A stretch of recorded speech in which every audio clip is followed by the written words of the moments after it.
Hi math students, it's Miss Carol, and I'm happy to announce that we are on project 6, which is the last project for Algebra 1A. If you have made it this far, you should be very excited, and we are about to wrap up this course. So in this unit, there are only 4 lessons because lesson 30 is the final exam.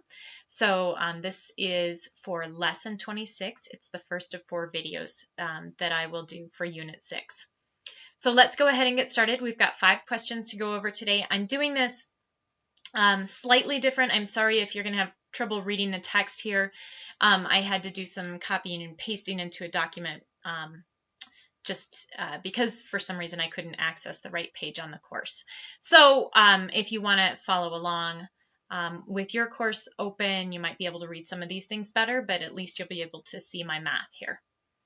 Okay. So people who testify in court against dangerous criminals may be placed in a witness protection program. Many governments utilize these programs, which serve as a haven for individuals who must start a new life with a new identity. Most people in witness protection must also move to a different location that is decided upon after a lot of planning and analysis. An innocent witness, Grady, will be placed in a witness protection program. After he moves, he is going to have to find a new job. At his current job, he makes $48,000 per year. The program is trying to place him in a location where he can expect to make about the same amount of money. Use your knowledge of data and statistics to determine whether the following option is a good placement. Okay, so for this first question, it says a number of residents from the city of Secret Grove were surveyed about their salaries. The data set below lists their responses in thousands. So that would be like 46,000, 53,000, etc. What is the mean salary in thousands? Okay, so remember to calculate mean, we have to add up each of those data points and then divide by the actual number of data points. So to get mean here, we have to add up 46 plus 53 plus 35 plus 9 plus 40 plus 55 plus 60 plus 49. Okay, and I'm going to do that really quick on my calculator. And 53, 35, 9, 40, 55, 60, and 49. So when I add those all up, I get 347. Okay? Now there are 1, 2, 3, 4, 5, 6, 7, 8 data points. So to get the mean, I divide this by 8, and I come up with 43.375. Okay? So what that's saying is that someone who lived in this town could expect an average salary of $43,375. And so the way they want us to enter our answer is the correct value in thousands rounded to the nearest tenth. So this, remember, is 43,000. Even though we've got a decimal here, they were kind of doing this like scientific notation. This would be like times 10 to the third. So we can simply write, if we're rounding to the nearest tenth, we can write 43.4. Okay, and that will be our answer. We don't have to put a dollar sign next to it or anything like that. Just leave that as our answer. Okay. So that's the mean. Question 2 is asking us about the median. Okay, so when we have the median, we need to arrange, or when we calculate median, we're looking for the middle number. Okay, so we need to rearrange our data points into least to greatest. So I'm going to rewrite those. And these are all measures of central tendency. So my smallest number by far is 9.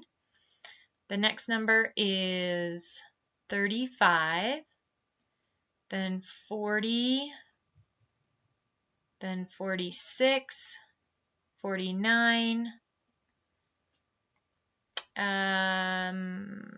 let's see, 55, 53, 55, and 60. Let's see, I've got 1, 2, 3, 4, 5, 6, 7, 8. That was the same as I had before. 1, 2, 3, 4, 5, 6, 7, 8. Okay, so we have to find the middle number. The problem here is that I don't have a middle number. I have 8 data points. So when you have an even number of data points, you have to find the average of the middle. If I had 9 data points here, I could simply take data point 5, because if I had 1, 2, 3, 4, 5, 6, 7, 8, 9, then that 5th number would be my middle data point. But because I have an even number, I have to take the average of the middle 2 to get median. So median in this case is going to be 46 plus 49 divided by 2, because 46 and 49, each of those is one data point. So 46 plus 49 divided by 2 is 47.5. That is my median amount of money. So someone moving to the secret grove could expect to make a median income of $47,500. And you'd want to enter it in just like that, 47.5. Okay, let's scroll down to the next.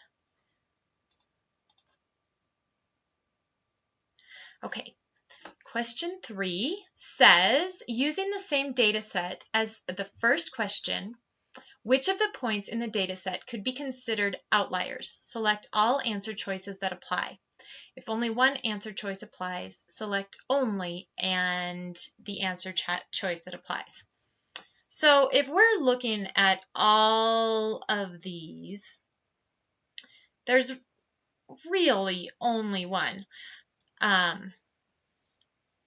If you consider that your median is 47.5 and your average or your mean was 43.4, then there's really only one number that is not in that realm, and that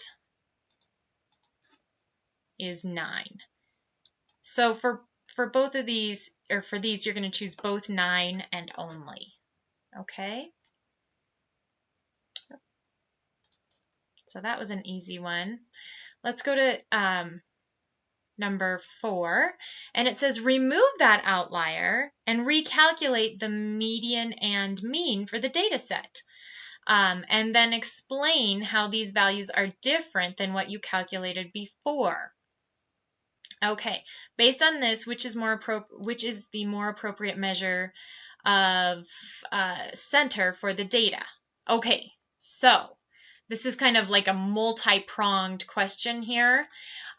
So let's go ahead and remove the 9, and we'll recalculate both the mean and the median. So we're going to add 46. Actually, let's just rewrite it and calculate the median first. So we'll have 35, 40, 46, 53, oh, I forgot 49, 46, 49,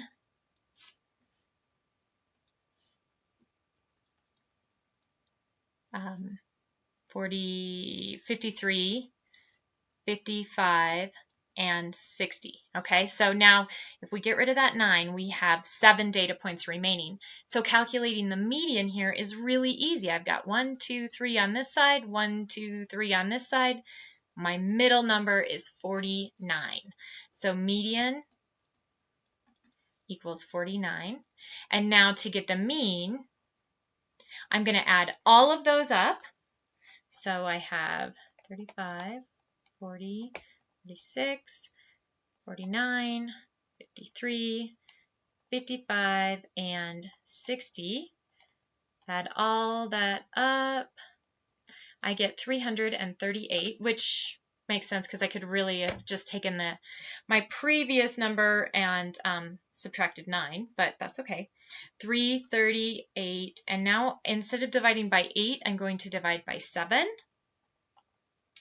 and I get 48.3. Okay, so this, I guess what we need to do now is compare this answer to our previous answer. So this 49 is greater than what we had previously put. Just a second, let me figure out what that was. It was 47.5. Okay. Greater than, oh, that's what I need to do. 47.5, okay, and 48.3 was definitely greater than 43.4. In fact, I mean, that's a difference of about $5,000, and this is a difference of about $1,500. Okay, so let me get out of there, and then we can go ahead and type this answer. So what you'll want to type is the new, in fact, you know what? I'm going to just do something like this.